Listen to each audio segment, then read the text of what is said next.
communication in some places with some families isn't valued as highly as it should be. And anytime we have anybody who's like getting married and they're like, give advice, we're always like, communicate with each other.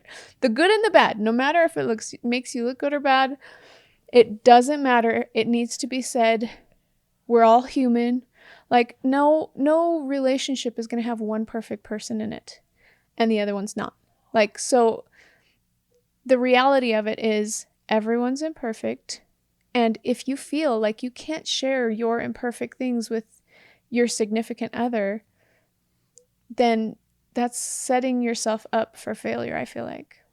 So, we talked about how important it is that the mom and dad have the good relationship for the kids to have a good example. Growing up where my parents got a divorce when I was 5, my mom often spoke very, very badly about my dad.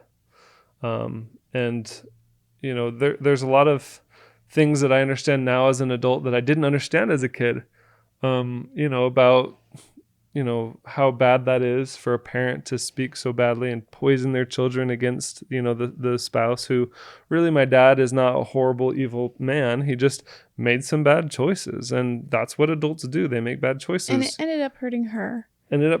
Crushing her, breaking her heart, spiraling her down into a life where she feels out of control. And ultimately, the reason I bring that up is because as a kid, I had this view of my dad from my mom's perspective that he was evil and bad and horrible. Basically a monster. A monster. And I realized as a kid, that means that's part of who I am. You're half monster. That I'm half bad, right? Like, if mom and dad love each other and are kind to each other, kids can have a higher self-worth, recognizing that because you are worth it and I'm worth it, they are also worth it. And of course we show that to them too. Mm-hmm. But if I rejected and hated you, then that essentially means I'm rejecting and hating half of that child's, what makes them who they are. Well, and you've realized this as you've grown to get to know your dad, that right. Like, just because you are like him, that does not make you bad. Exactly. But as a kid, I thought, that wasn't communicated to you. Right. All those parts of me that made me like him were bad. And for a kid at 8, was it 5 or 8? It was 5 when they got a divorce, but it was all my whole childhood where I viewed a part of myself as being bad. And then I think... Not because it was bad, but just because it was like my dad. Here's my amateur therapist speaking in my head. Like, this is your beach theory? This is my beach theory. Like, I think that probably had a lot to do with how angry you were as a teenager.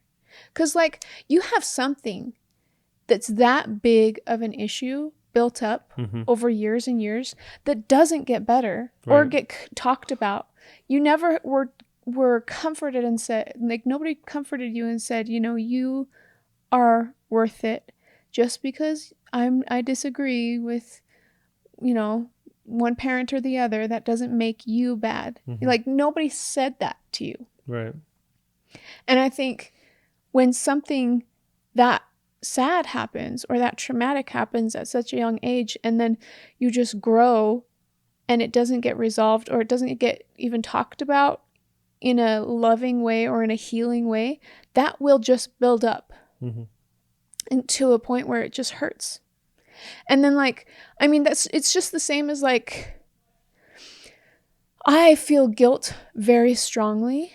Like, it cuts me to my core. That's probably why I'm a people pleaser, honestly, because it really almost physically hurts me if I feel like someone is horribly disappointed in me. Like, I can't stand it. It literally hurts. Like, I can feel it.